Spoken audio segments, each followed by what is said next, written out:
Samantala, para sa ibang balita, mula sa isang ordinaryong syudad na kumikita mula sa pagtutroso at pagmimina, ang Puerto Princesa City ay namamayagpag ngayon bilang pangunahing ecotourism destination. Ang ekonomiya nito ay kasalukuyang nakasandig sa turismo at agrikultura. Para sa detalye, balitaan mo kami, Fe Ramirez.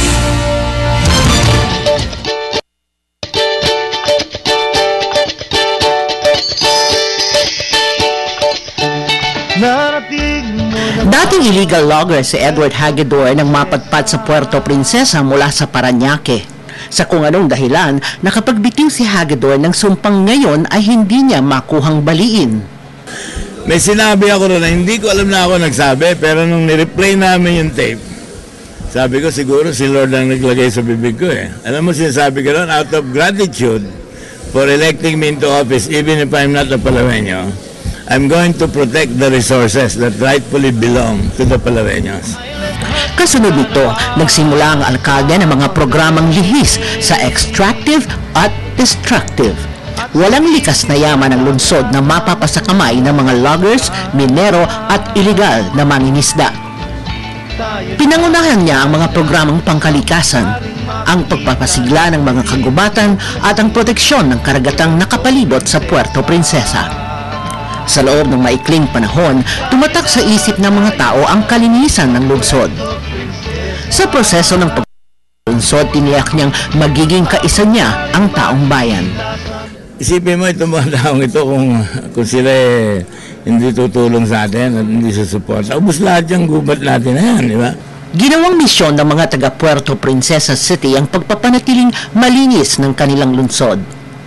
Bilang kapalit, naranasan nila ang benepisyo ng mga programa sa hanap buhay at pabahay ng lokal na pamahalaan.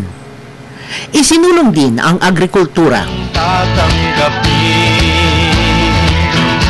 Umunlad ang turismo.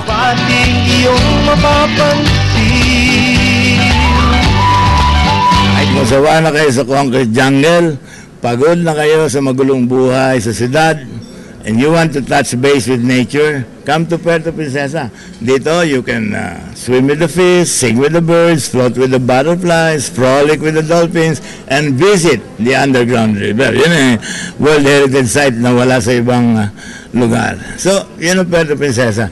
Basta gusto nyo mag-relax at talagang want to have a feel of real nature, dito, Puerto Princesa. Ngayon, ang Puerto Princesa ay itinuturing na major ecotourism destination ng bansa. Ang pinagsanib na pagsisikap ng taong bayan at ng lokal na gobyerno ay nagresulta sa napakaraming parangal at papuri para sa Puerto Princesa. Through the years, wala akong dinala sa Puerto Princesa kundi karangalan. Higit sa personal na karangalan ng alkalde, ang mga awards at papuri ay para sa mga mamamayan ng Puerto Princesa na patuloy na pinangangatawanan ang nasimulang positibong pagbabago tungo sa kabutihan ng lahat.